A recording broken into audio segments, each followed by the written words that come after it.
Hello, my name is Jonathan Argueta, and now I'm going to do a presentation on Johann Pestalozzi. Um, he was actually born in Zurich, Switzerland, on January the 12th, 1746. He was a Swiss teacher, educational reformer, and he explicitly romantic in his approach. And his father made a living as a mechanical practitioner.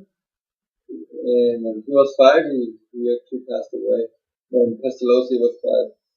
And so, throughout his life, he wanted to help the poor. He wanted to help his country, and so that was something that he wanted to reach to others. So, and then on February the 17th, 1826, he passed away. So, um, throughout his childhood, he was actually a very lively person. He actually ended up growing up with his mom and dad. His mate, Belly, and he really couldn't stand still. And he also had some sisters, Tis and Barbara,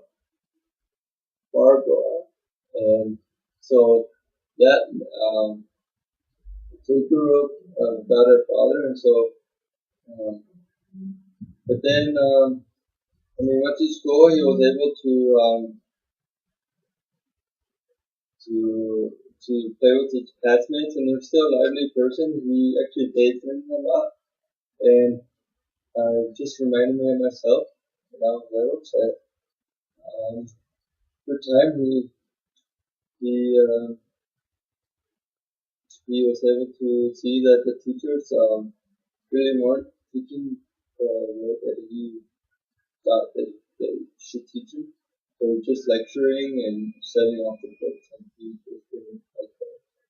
So I guess growing up, he wanted to become a clergyman, but he then decided, since he saw a lot of poor people, um, especially when he visited his grandfather, he decided to become a lawyer. And but at age 21, he actually met a friend named Johann Pestalozzi, and he actually had a sister that Pestalozzi actually fell in love with.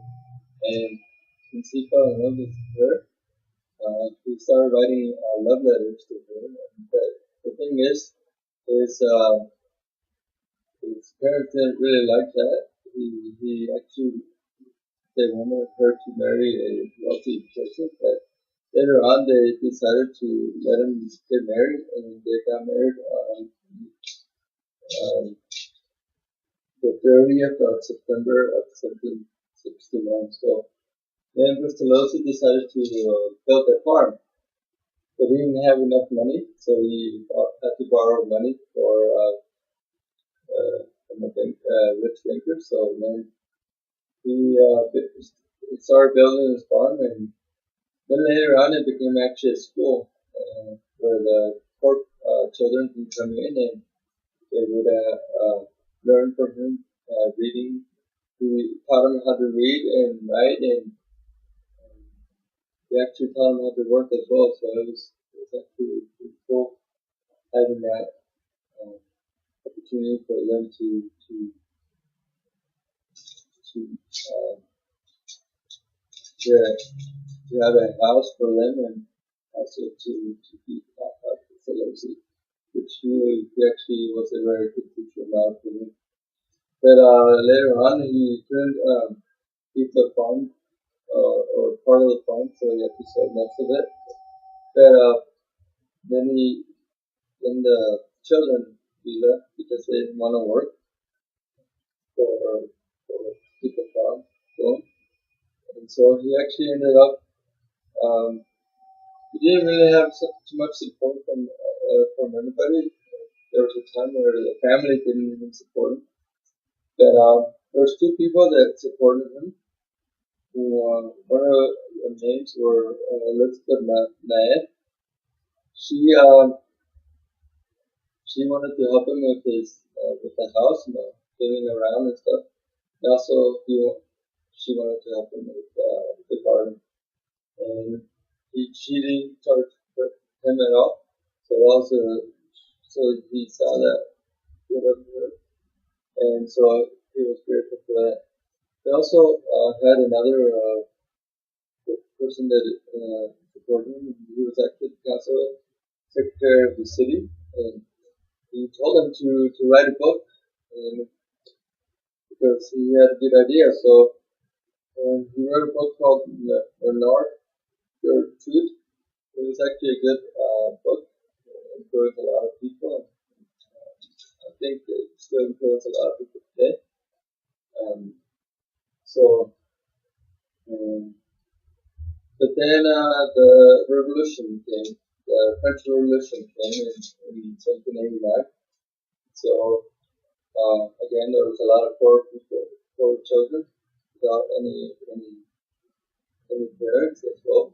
So the government appointed him to become the head of the orphanage, and he welcomed all the orphanages, and he wanted to take care of them. He paid them, he clothed them, he fed them, he did everything that I one day could want to do, is to be able to help with the poor children. Being from Guatemala, it's something that I was still wanting to do. So it influenced me a lot on that. But then the orphanage had to close down because the military had to use it for a military hospital. So they had to close it down. But then he was able to get a job at Brook. But this time he saw that schools weren't really that good back then. So he actually ended up, he wanted to become a teacher. So they gave him a job at this place, and he had to teach with another teacher. They were in the same classroom, like in a corner. And that just reminds me of the time that I went to another, like, I was raised in ESL program and as well as special ed program. So he actually just took the special students with him, but they were able to the students really liked his teaching, and since he was successful, other teachers were getting jealous and students wanted to take his class, and also at the end they gave him a job with teaching a higher level of boys, and so it's good for him. And then as he done, again military issues.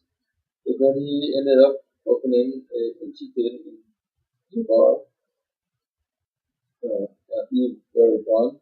So, and this actually school became very famous and had a lot of students. It's 150 students from 17 to 15. So, but again, they had to close it down. And then at age 79, he retired, and then he decided to build with his grandson, brother Lem, to help build a house for the poor again.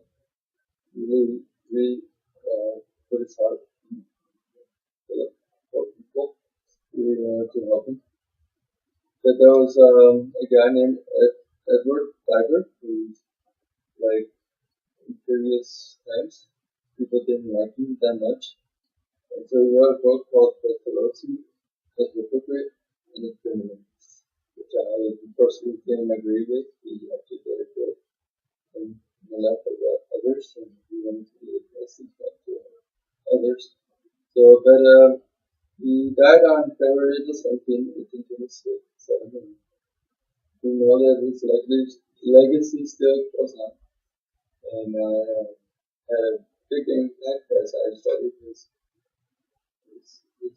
biography, and really helped me understand how I need to be as a teacher, to care for my students and be there for them.